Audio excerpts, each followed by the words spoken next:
Hello students.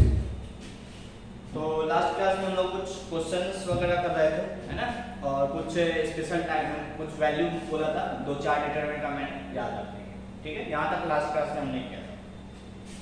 तो आज मैं आगे बढ़ते हैं। नेक्स्ट टॉपिक है सिमेट्रिक डिटरमिनेंट, ठीक है। जैसा मैट्रिसेस में होता है वैसे ही यहाँ सिमेट्रिक डिटरमिनेंट, ठीक है। क्या होता है, तो ए आई जे बराबर हो ए जे आई के फॉर एवरी आई एंड, ठीक है। यदि ऐसा है तो that determinant is called as symmetric determinant. For example A आई जे बराबर ए जे आई का मतलब पेयर ऑफ कॉन्जुगेट एलिमेंट्स जो है वो बेसिकली क्या होना चाहिए, सिमेट्रिक डिटरमिनेंट इक्वल, ठीक है। मान लो ये ए है, ये बी है, ये सी है, आई बराबर जे रख दो तो ए आई आई बराबर ए आई आई, तो डायगोनल एलिमेंट्स के बारे में सिमेट्रिक डिटरमिनेंट कुछ भी नहीं बोलता है, ठीक है। ये डी है तो ये भी डी होना चाहिए, ये माइनस ई है तो ये भी माइनस ई होना चाहिए, ये एफ है तो ये भी एफ होना चाहिए, ठीक है। मतलब डायगोनल कि जितना इधर जाओ उतना इधर, तो जिसको कॉन्जुगेट एलिमेंट्स बोलते हैं वो इक्वल होना चाहिए, इधर तो इधर, इधर। यदि ऐसा है that determinant is said to be symmetric determinant, ठीक है। कल मैंने जो कुछ मेमोराइज करने बोला था उसमें सबसे पहले मैंने डिटरमिनेंट लिया था वो सिमेट्रिक डिटरमिनेंट था, है ना, A B C F G H, ठीक है। या सर्कुलर डिटरमिनेंट लिए थे वो भी मुझे लगता है सिमेट्रिक ही था, है ना। ए बी सी नहीं, ये नहीं था, बी सी ए सी ए है तो ठीक है। देखो बी बी सी सी ए ए, ये भी सर्कुलेंट वाला जो था वो भी सिमेट्रिक डिटरमिनेंट था, ठीक है। तो इस टाइप के डिटरमिनेंट को सिमेट्रिक बोलते हैं, ठीक है। मैट्रिसेस में भी हमने पढ़ा था सिमेट्रिक मैट्रिसेस ए ट्रांसपोज बराबर ए, ठीक है। तो वही चीज है, इस डिटरमिनेंट का यदि ट्रांसपोज लिखोगे तो यदि बराबर आएगा then this type of determinant is said to be symmetric, ठीक है। क्या आसान सा टॉपिक है, कुछ खास नहीं है, ठीक है। क्लियर, लिख लो। नेक्स्ट है स्क्यू सिमेट्रिक डिटरमिनेंट, ठीक है। तो स्क्यू सिमेट्रिक क्या होता है,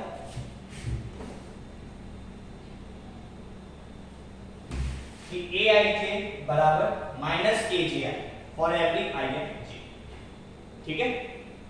तो यहीं पे यदि मैं i बराबर जी रख दूं तो क्या होगा, ए आई आई बराबर minus A I, that is 2 times A I I बराबर 0, मतलब ए आई आई बराबर 0।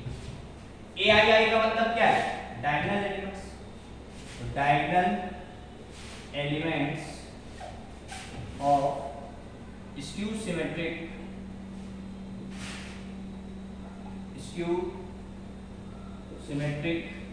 determinants are 0, ठीक है। Diagonal elements of skew symmetric determinants are 0। क्यों, ए आई जे बराबर माइनस ए जे आई, तो आई बराबर 0 रखोगे। ऐसे ही सोचो ना कि मैं पूछूंगा कि a11 का माइनस a11 क्या होगा, तो कुछ होगा ही नहीं, क्योंकि वो तो है a11 का a11 तो एक ही आता है ना एक डिटरमिनेंट में, a12 आता है तो a21 आता है, इससे ये बराबर हो जाएगा। बट a11 के लिए ये कैसे रिलेशन होल्ड करेगा, तो नहीं होल्ड कर सकता। इसका मतलब वो होल्ड कब करेगा, जब वो एलिमेंट 0 हो। तो वही आ गया कि डायगोनल एलिमेंट्स क्या होना चाहिए स्क्यू सिमेट्रिक डिटरमिनेंट्स का 0, ठीक है। क्या, तो यही चीज मैट्रिसेस में भी था, स्क्यू सिमेट्रिक मैट्रिसेस के diagonal element 0 and A transpose बराबर माइनस ए, ठीक है। तो ज्यादा इन दोनों चीजों का यूज मैट्रिसेस में, डिटरमिनेंट्स में नहीं, ठीक है ना। डिटरमिनेंट्स में इतना जो मुझे बताना था वो मैं बता दिया, ठीक है। याद करो मैंने स्क्यू सिमेट्रिक डिटरमिनेंट का यदि ऑर्डर और हो तो उसका डिटरमिनेंट वैल्यू क्या आता है, 0। ये मैंने मैट्रिसेस में बताया था, ठीक है। तो इस बात को फिर से नोट करके लिख लेंगे।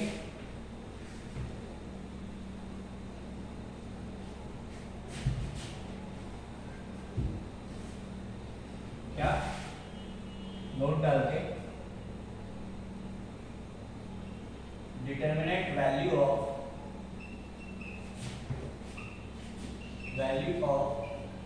ऑड ऑर्डर, ठीक है, odd order skew symmetric determinants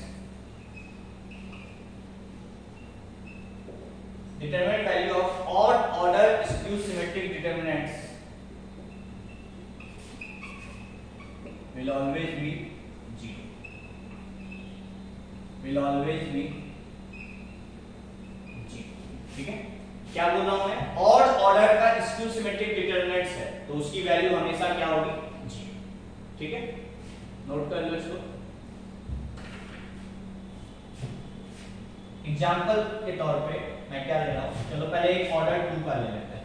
तो ऑर्डर 2 का यदि ये a है तो ये माइनस a होगा। अच्छा मैंने एग्जांपल नहीं लिखा था स्क्यू सिमेट्री का, है ना, तो यहां से देख सकते हो डायगोनल एलिमेंट 0 और ये एक दूसरे का कह सकते हो एडिटिव इनवर्स, मतलब इन दोनों को ऐड करो तो 0 है, ठीक है। तो इसकी वैल्यू क्या है, 0 minus minus a square plus a square होगा, तो आंसर आ गया a स्क्वायर, ठीक है। क्या ये तो इवन ऑर्डर था, इवन ऑर्डर का मैंने कुछ नहीं बोला, मैंने ऑड ऑर्डर का बोला, ठीक है ना।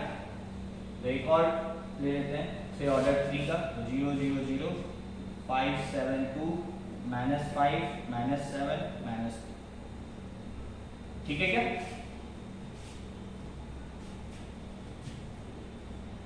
ठीक है यहाँ तक, तो इसको मिटा देते हैं, सॉल्व कर लो इसको। क्या होगा, 0 into anything 0 minus 5 into this 0 and this into this 0 हो गया, और ये माइनस 14 तो प्लस 14, ठीक है। क्या और प्लस 7 into this 10 और माइनस 0 70 minus 70 0, ठीक है। क्या हो गया आपको, ठीक है, क्लियर। नोट कर लो। देखो इसको मैं, ये तो मैं मतलब वैल्यू निकाल के प्रूव किया है, मान लो मैं डायरेक्टली प्रूव कर रहा हूं, ठीक है। से दिस इज a, ठीक है, इसकी वैल्यू मान लो a, ठीक है, कोई दिक्कत नहीं, ठीक है ना। मैं क्या कर रहा हूं, तीनों में से माइनस साइन कॉमन ले रहा हूं, ठीक है। तो माइनस a हो जाएगा, क्या यहां से भी माइनस कॉमन है, यहां से भी माइनस कॉमन है, यहां से भी minus common, but minus common ले, या ऐसे सोचो मैं माइनस a लिख रहा हूं, ठीक है, मैं माइनस a लिख रहा हूं, तो क्या होगा, एक ही में मल्टीप्लाई होगा, है ना, या तीनों में मल्टीप्लाई होगा, या छोड़ो ऐसे नहीं करते, तीनों में से माइनस साइन कॉमन है, तो क्या होगा, 0 -5 -7 5 0 -2 7 2, ठीक है। क्या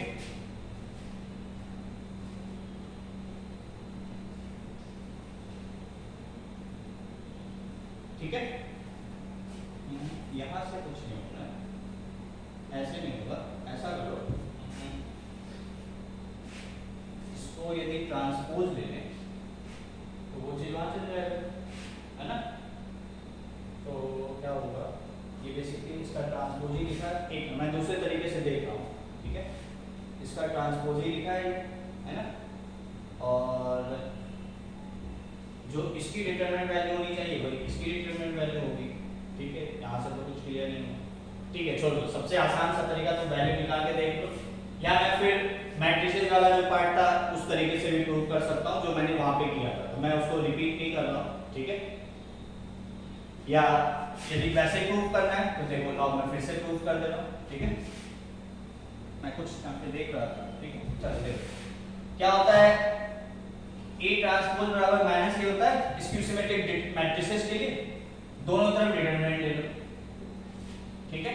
A ट्रांसपोज का डिटरमिनेंट A ही होगा, बराबर ये क्या होगा, -1 की पावर n बन के बाहर निकलेगा इनटू डिटरमिनेंट ऑफ n, ठीक है। क्या अब यदि ये ऑड ऑर्डर का है, n की वैल्यू ऑड ले लो, n यदि ऑड है तो क्या होगा, डिटरमिनेंट A बराबर minus times determinant of A, तो यहां पे क्या है, डिटरमिनेंट A बराबर 0, ठीक है। क्या और यदि n इवन है तो क्या होगा, डिटरमिनेंट A बराबर डिटरमिनेंट A, यहां से तो कुछ नहीं है, तो इवन ऑर्डर डिटरमिनेंट के लिए मैं कुछ नहीं बोल रहा, इवन स्क्यू सिमेट्रिक डिटरमिनेंट्स के लिए मैं कुछ नहीं बोल रहा हूं, बट ऑड ऑर्डर का स्क्यू सिमेट्रिक डिटरमिनेंट्स है तो उसकी वैल्यू हमेशा क्या होगी, जी। ठीक है क्या, नोट कर लो इसको और इसको दिमाग में बैठा लो, ठीक है ना।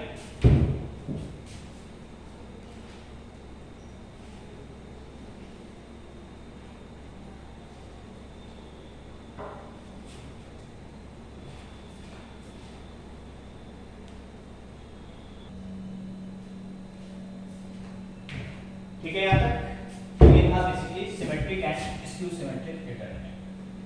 ठीक है, मैट्रिसेस में ज्यादा इंपॉर्टेंट है, डिटरमिनेंट में ऐसा कोई खास इंपॉर्टेंस इसका नहीं है। ठीक है, next topic summation of determinants. Summation of determinants,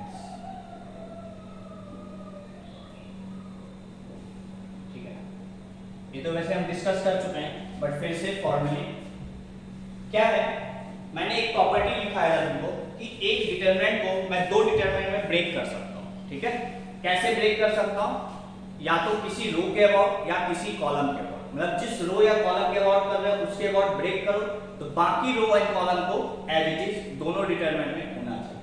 ठीक है, तो उसी का उल्टा पार्ट मैंने वहां पे बताया था कि दो डिटरमिनेंट को ऐड करना है तब भी हमें ये प्रॉपर्टी लगाएंगे। जैसे फॉर एग्जांपल कहने का मतलब मान लो A B C D E F G H I, एक डिटरमिनेंट ये है और दूसरा determinant A D G P Q R C F I. ठीक है, इन दोनों डिटरमिनेंट को मुझे ऐड करना है तो मैं किसी रो या किसी कॉलम के अबाउट ऐड कर सकता हूं एक कोई। ठीक है, और बाकी सब कुछ क्या होना चाहिए, एज इट इज। तो ये क्या मैं इन दोनों डिटरमिनेंट को ऐड कर सकता हूं, तो देखो क्या ये पार्ट सेम है, नहीं, मतलब रो वाइज तो ऐड होगा ही नहीं। क्या ये पार्ट सेम है, नहीं, ये पार्ट नहीं, ये पार्ट नहीं, मतलब रो वाइज तो हम ऐड कर ही नहीं सकते। अब कॉलम वाइज देखो, ये पार्ट सेम है, हां सेम है, ये पार्ट सेम है, हां सेम है, ये पार्ट डिफरेंट है, मतलब इस कॉलम के अबाउट मैं इसको ऐड कर सकता हूं। तो क्या होगा, बाकी दो एज इट इज आ जाएगा, ए D ji C F I. ठीक है, और इन दोनों को कॉरेस्पॉन्डिंग एलिमेंट्स ऐड कर दो। ठीक है, ये हो गया समेशन ऑफ डिटरमिनेंट्स। ठीक है ना, जैसे मैट्रिसेस में सारे कॉरेस्पॉन्डिंग एलिमेंट्स ऐड हो जाते हैं, ऐसा एक डिटरमिनेंट में नहीं होता है, कोई भी एक रो या एक कॉलम ही ऐड होगा एक टाइम। ठीक है ना, बट बाकी कांस्टेंट दोनों में एक ही होना चाहिए, ऐसा नहीं कि एक रो या कॉलम के बाद तो ऐड कर रहा है बट बाकी दोनों अलग अलग, तब तो ऐड ही नहीं होगा। ठीक है ना, ठीक है, तो यहां लिख लो summation of determinants can be done with respect to summation of determinants can be done with respect to any single row or column keeping other rows and columns keeping नहीं can be done with respect to any single row or column if other rows and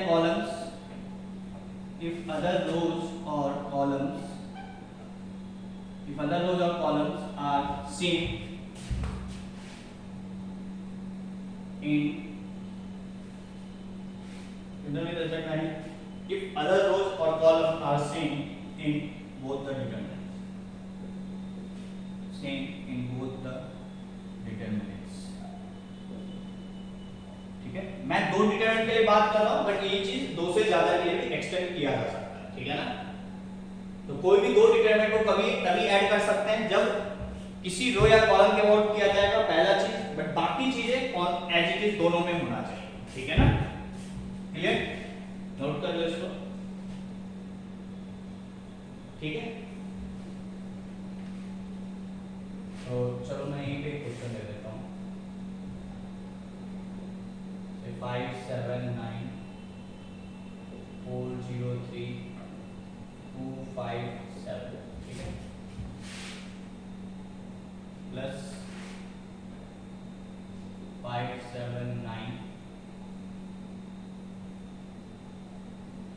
40317 मान लो ये। तो क्या मैं इसको column के about add कर सकता हूं? तो देखो क्या ये कॉलम सेम है? नहीं, ये भी सेम नहीं है, ये भी सेम नहीं है, दोनों में मतलब कॉलम के अबाउट तो ये ऐड नहीं होगा। रोज के अबाउट तो ये सेम है, ठीक है, ये भी सेम है, ठीक है, ये डिफरेंट है, तो इस रो के अबाउट ऐड कर सकते हैं, ठीक है ना। तो बाकी दो कांस्टेंट रहेगा एज इट इज, जो दोनों में सेम दिख रहा है तुमको, तो लिख दो यहाँ पे 579403 और ये क्या होगा 2 + 1 3 5 + 7 12 और 7 + 0 7, ठीक है क्या? ये हो गया बेसिकली समेशन ऑफ डिटरमिनेंट्स, ठीक है क्या? तो आई होप तुम्हें समेशन वाला पार्ट क्लियर होगा, ठीक है ना। पहले भी हम लोग प्रॉपर्टी में भी डिस्कस कर चुके हैं और मैं फिर से भी डिस्कस करूंगा, ठीक है। तो अब यहाँ पे कुछ क्वेश्चंस करेंगे,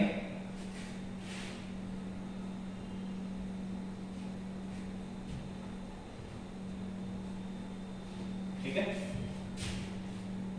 तो फर्स्ट क्वेश्चन है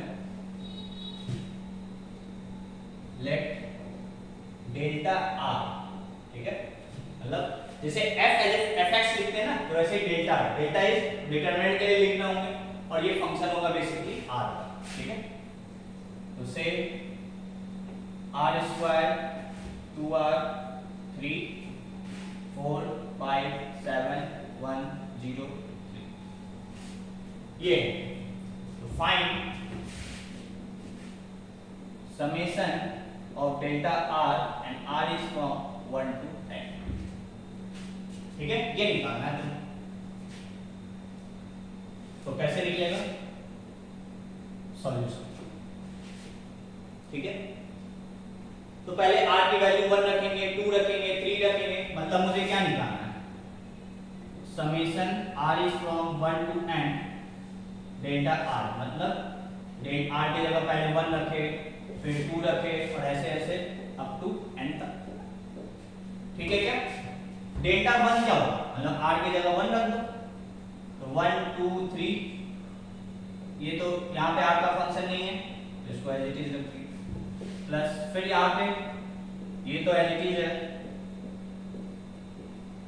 और यहाँ पे r की जगह 2 रख दो, तो 4 4 3 प्लस 3 भी रख दो मान लो, तो 3 3 9 3 2 6 3 4 5 7 1 0 3 प्लस डैश डैश डैश, यदि n रखेंगे तो n² 2n 3 4 5 7 1 0, ठीक है क्या। इसको मुझे ऐड करना है, ठीक है। अब कैसे ऐड होगा, तो वही लॉजिक है कि दो या दो से ज्यादा डिटरमिनेंट को हम तभी ऐड कर सकते हैं जब किसी रो या कॉलम के अबाउट करेंगे पहली चीज, और बाकी रोज एंड कॉलम्स सेम होना चाहिए, ठीक है। यदि मैं इन दोनों डिटरमिनेंट को लें, ठीक है, तो ये कॉलम, ये रो और ये रो सेम है, ये इसके, तो मैं इन दोनों रो के अबाउट इस रो के अबाउट ऐड कर सकता हूं, तो ये 1 + 4 हो जाएगा, ये हो जाएगा, ये हो जाएगा, ठीक है। मान लो कुछ डिटरमिनेंट है, जो नया डिटरमिनेंट है उसमें भी तो ये वाला और इससे यदि मिला तो ये दोनों सेम है और इसमें भी ये दोनों सेम है, मींस फिर से ऊपर वाला ऐड हो जाएगा, मतलब सारे डिटरमिनेंट में मुझे second row third row same दिख रहा है, सारे का ऊपर वाला कॉरेस्पॉन्डिंग ये वाला सारा एक साथ ऐड हो जाएगा, ये वाला एक साथ ऐड हो जाएगा और ये वाला एक साथ ऐड हो जाएगा। समझ में आ रही है क्या बात? तो ये क्या हो जाएगा, तो बेसिकली समेशन लग जाएगा, ठीक है ना, सिग्मा का सम, ठीक है। कैसे, तो ये क्या हो जाएगा, ये तो सब में सेम है 4 5 7 1 0 3, ठीक है। क्या होगा 1, यहां पे बेसिकली क्या था 1, अब ये देखो क्या है 1 स्क्वायर, ये 2 स्क्वायर, ये 3 स्क्वायर और कहां तक n स्क्वायर, तो 1 square plus 2 square plus 3 square and dash dash dash n square तक, ठीक है। ये तो पहला एलिमेंट हुआ, तो इसके नीचे 4 और यहां, ठीक है। दूसरा एलिमेंट कैसे चल रहा है 2, यदि क्वेश्चन देखोगे तो बेसिकली 2n है ना, यदि मैं क्या है ऐसे देख लो 2 + 4 + 6 प्लस कहां तक 2n, इवन नंबर से है ना, और यहां पे 5 है, यहां पे 0, ठीक है, यहाँ पे 7 है, यहाँ पे 3 है और यहाँ पे क्या है 3 3 3 3 3 n टाइम्स 3 का सम, तो 3 plus 3 plus 3 plus dash dash dash up to 3 ये होगा। समझ में आ गई क्या बात? आई होप क्लियर होगा, कुछ ऐसा खास चीज नहीं, ठीक है। वो भी लिखने का जरूरत नहीं था बेसिकली, यदि तुम ध्यान दो तो क्वेश्चन में यहाँ पे क्या था आर स्क्वायर था, तो बेसिकली सिग्मा आर स्क्वायर ही तो आ गया और आर का वेरिएशन 1 से n था, यही तो लिखा है, ठीक है क्या? मतलब डायरेक्ट यदि एक रो या चलो पहले इसको मैं कंप्लीट कर लेता हूं। ये क्या होगा, यदि 2 कॉमन ले लेंगे तो समेशन 1 प्लस 2 प्लस 3 प्लस तो समेशन r ही तो लिखा है और वही तो था यहाँ पे 2r था, तो सिग्मा लगाएंगे तो 2 टाइम्स सिग्मा ऑफ 2 r तो 2 को बाहर भी ला सकते हैं ऐसे भी लिख सकते हैं। और यहाँ पे क्या था 3 3 3 3 3 तो summation 3 r is from 1 to n ये होगा, ये 4 ये 1 ये 5 ये 0 ये 7 ये 3। यहाँ तक समझ में आया? अब थोड़ा सा ध्यान से सोचो कि ये चीज मैं डायरेक्ट ही लिख सकता था, कैसे? जो ओरिजिनल क्वेश्चन दिया था वहां पे यहाँ r स्क्वायर तो दिया था, यहाँ पे 2 आ गया तो यहाँ पे 3 दिया था, बाकी किसी रो और कॉलम में r का टर्म्स नहीं है, सिर्फ एक ही रो में है ना, सिर्फ एक ही रो में r का टर्म्स है, तो डायरेक्ट मैं क्या कर सकता था सिग्मा को अंदर ले जा सकता था इस एक ही रो में, यहाँ पे भी यहाँ पे एंड यहाँ, ठीक है। यदि और भी कहीं होता तब फिर डायरेक्ट नहीं कर सकते, मान लो यदि एक कॉलम या एक रो में होता तब मैं डायरेक्ट सिग्मा को अंदर ले जा सकता था, जैसा कि यहाँ पे आया है, ठीक है क्या? और सिग्मा आर स्क्वायर तुम जानते हो, सिग्मा आर भी जानते हो और ये भी तुम जानते हो, रख दो आंसर आ गया, ठीक है क्या?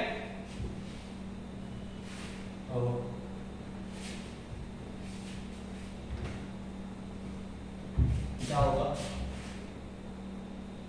सिग्मा आर स्क्वायर क्या होता है 1 से n तक, तो n plus 1 2n plus 1 bye 6 ये तो होता है जो एबीसीडी में पढ़े होंगे, ये 4 है ये 1 है, फिर ये 2 टाइम्स सिग्मा आर तो n प्लस 1 बाय 2 ये 5 और ये 0 ये 3 ये 7 और ये क्या होगा 3 प्लस 3 प्लस 3 n टाइम तो बेसिकली 3 हो गया। यदि इसको खोलना है तो खोलने वाला काम थोड़ा सा लेंथी होगा, तो मैं खोल नहीं रहा हूं, बट खोलना होगा तो खोल भी सकते हो, ठीक है। यही हो गया आंसर। तो आई होप तुम्हें ये वाला भी पार्ट क्लियर होगा, ठीक है ना। अभी 1-2 क्वेश्चन और करेंगे, नोट कर लो इसको।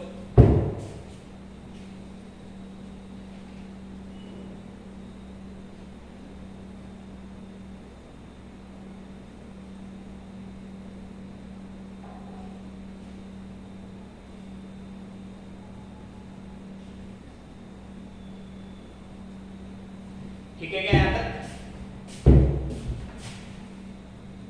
तो मिटा दो इसको।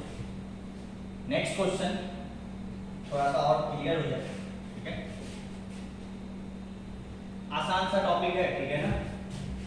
नेक्स्ट क्वेश्चन है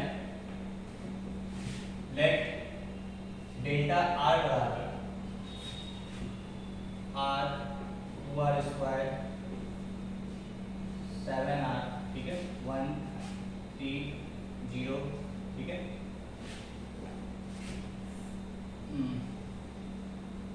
r plus 3 2r square plus 5 7r plus 7। Let delta बराबर this, find sigma r from 1 to 20 delta r, ठीक है। अब थोड़ा सा तुम ध्यान से सोचो सॉल्यूशन, ठीक है। हर एक क्वेश्चन एक ही जैसा नहीं है, थोड़ा सा दिमाग भी लगाना पड़ेगा। बट इस क्वेश्चन में देखो या तो सिर्फ एक ही रो या एक ही कॉलम में r नहीं है ना, इस कॉलम में भी है इस कॉलम में भी है ना, मतलब कोई भी 2 रो या 2 कॉलम तुमको सेम हमेशा नहीं दिखेगा। जैसे सोच लो वैल्यू रखोगे r की, ये भी चेंज होगा ये भी चेंज होगा, है ना।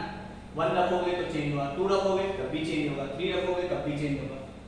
तो ये भी कॉलम डिफरेंट है ये भी कॉलम डिफरेंट है, ये सेम है, तो एक ही कॉलम कांस्टेंट है तो डायरेक्ट तो ऐड करनी हो नहीं पाएगा।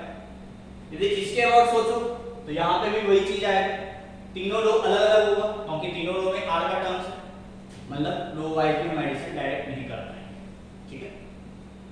बट क्या मैं एक रो या एक कॉलम से आर हटा सकता हूँ, ये सोचो। तो देखो जो आर का टर्म्स यहाँ पे वही यहाँ पे, जो यहाँ पे वही यहाँ पे, जो यहाँ पे वही यहाँ पे। यदि मैं यहाँ पे प्रॉपर्टी लगा दूँ C1 goes to, या C1 मत लगाओ, C3 goes to C3 minus C1 कर, तो क्या होगा? तो देखो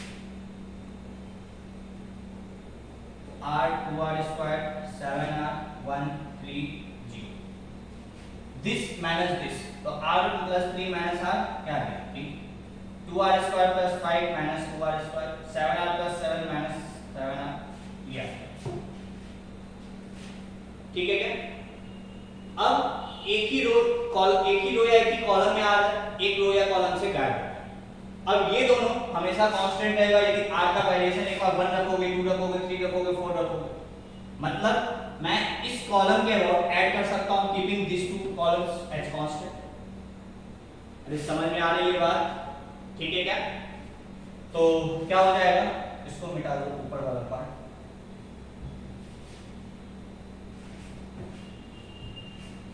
ठीक है। तो अब मुझे क्या निकालना है, समेशन ऑफ डेल्टा आर, है ना। तो क्या हो जाएगा, तो मैं जो लास्ट क्वेश्चन बेसिकली समझो ऐसा ही था। तो क्या हुआ था, समेशन तुम अंदर ले जा सकते हो जिस रो या कॉलम के अबाउट तुम ऐड करना चाहते हो, है ना। तो क्या होगा, इसके अबाउट ऐड करो, ठीक है, इस कॉलम के अबाउट, तो क्या होगा, summation R, summation 2r square, summation आ जाएगा एक्स्ट्रा, और r का वेरिएशन कहां से कहां तक है, 1 से 20, यहाँ भी 1 से 20 और यहाँ पे भी 1 से 20, यहाँ पे भी 1 से 20, ये निकालना है कीपिंग दिस टू कांस्टेंट। तो 1 3 0 3 5 7, ये हो गया, ठीक है क्या? बस अब वैल्यू रख दो, सिंपलीफाई करो, तो क्या हो जाएगा, r का वेरिएशन 1 से 20 है ना, तो n plus 1/2, तो 20 into 21/2, 2 बाहर निकाल सकते हैं, r स्क्वायर है तो n plus 1 2n plus 1 by 6, ठीक है क्या? 7 तो कांस्टेंट है, बाहर निकाल लो, r समेशन r क्या होता है, n plus 1/2, तो n plus 1 by 2, ये हो गया। और ये क्या है, 1 3 3 5 0 7, ये हो गया। बस इसको सॉल्व कर लो, मल्टीप्लाई करके इवैल्यूएट कर लो, ठीक है क्या? तो चलो इसको सॉल्व कर लेते हैं। 2 10 जा, 2 3 जा, 3 7 जा, कैलकुलेशन ज़्यादा होगा, ठीक है ना। 2 10 जा, तो मैं इन पे चेंज कर दे रहा हूँ, ठीक है।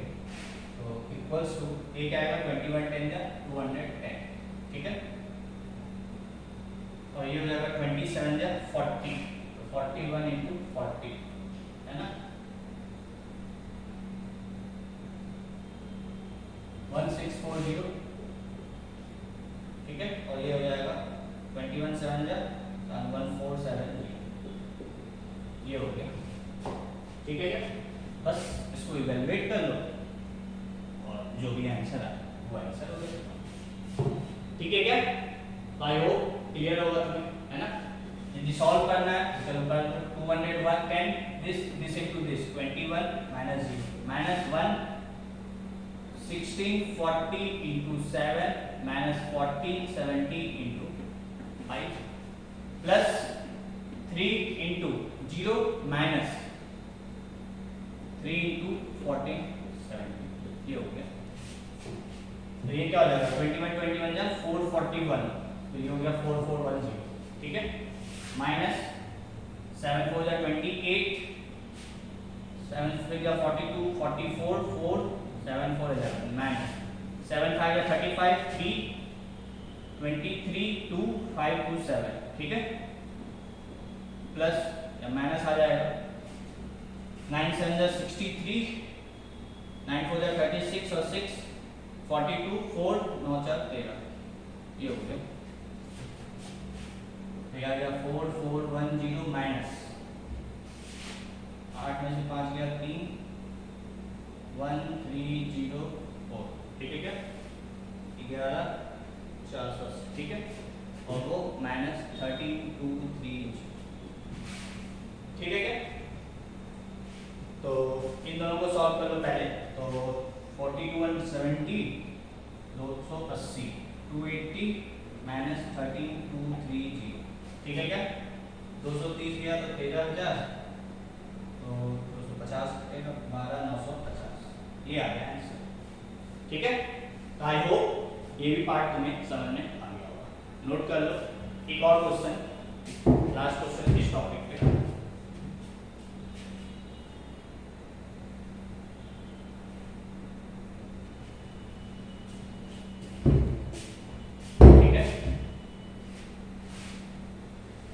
अभी मैंने दो तरीके का क्वेश्चन लिया।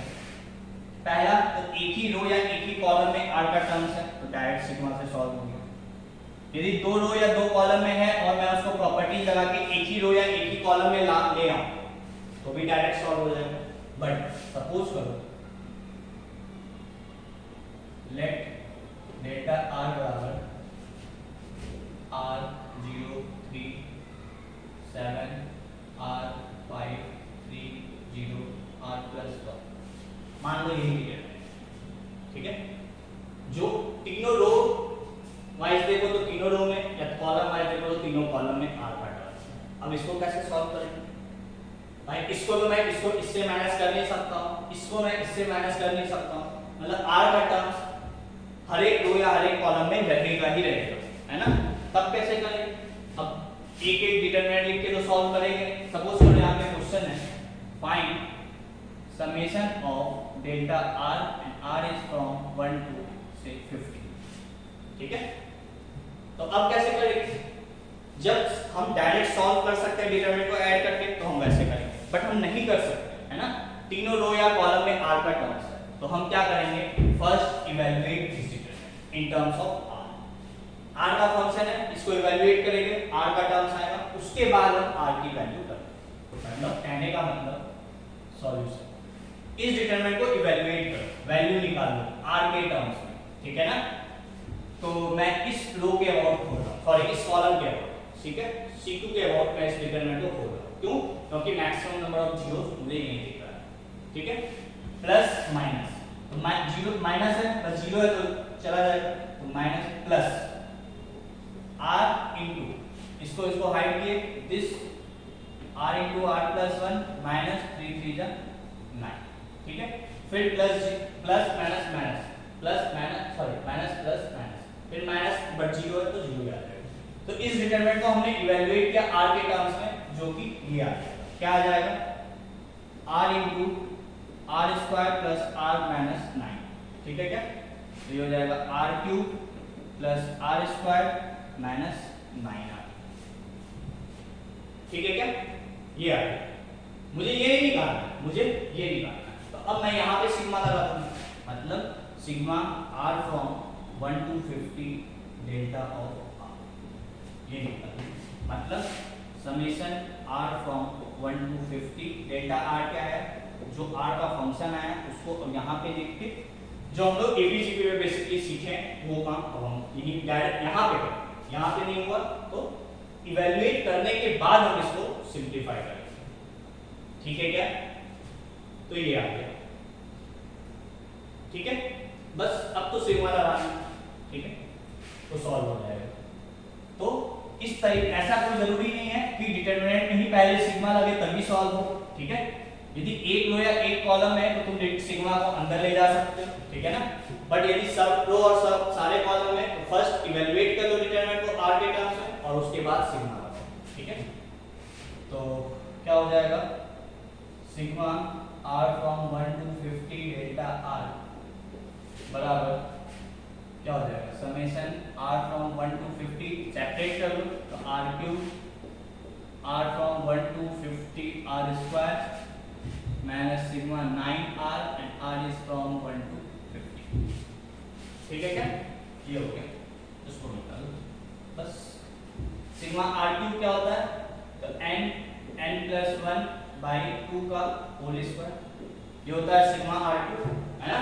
अभी मैं वैल्यू नहीं रखा हूं, मैं n के टर्म्स में रख रहा हूं कि जिससे तुम्हें फार्मूला भी ध्यान रहे। n+1/2 का होल स्क्वायर, आर स्क्वायर क्या होता है, n plus 1 2n plus 1 by 6, ठीक है क्या। 9 मैं बाहर निकाल सकता हूँ और समेशन r क्या होता है, n प्लस 1 बाई, ठीक है क्या। अब मुझे कहाँ से कहाँ तक जाना है, 1 से 50 तक, तो n की जगह क्या रख देंगे 50, तो 50 इंटू 51 बाई 2 इसका square plus 50 into 51 into 101 by 6 minus 9 by 2 into 50 into 51, ये आ गया, ठीक है क्या। सॉल्व कर लो, 2 से 25, ठीक है, 3 2 जा 3 17 जा, 2 से 25 जा और 2 से 25, ठीक है क्या।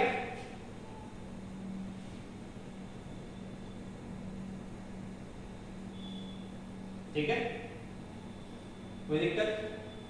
मैं सोच रहा हूं अब इसको सॉल्व करना है ना, देखो 25 इंटू 50 में यहाँ पे भी है, यहाँ पे भी है, मैं सोच रहा हूँ यहाँ से भी कॉमन ले, तो मैं क्या कर रहा हूँ इस एक्सप्रेशन में, अब मैं इसको सिंप्लीफाई कर रहा हूँ अपने तरीके से, तुम चाहो तो मल्टीप्लाई कर लो और सॉल्व कर लो, 3 से मैं मल्टीप्लाई डिवाइड कर रहा हूँ, ठीक है, और मैं पूरे एक्सप्रेशन से 25 इंटू 51 कॉमन ले रहा हूँ, ठीक है। यहाँ क्या बचेगा, स्क्वायर है इसलिए 25 इंटू 51 यहाँ बच जाएगा, ठीक है, प्लस अब यहाँ देखो क्या बचेगा, ये 25 और 73 जा 51 चला गया, तो बचा क्या 101/3, ठीक है। फिर ये 25 इंटू 51 यहाँ चला गया, तो बचा क्या 9, ये हो गया, ठीक है क्या। इसको सिंप्लीफाई कर, वही तुम्हारा आंसर।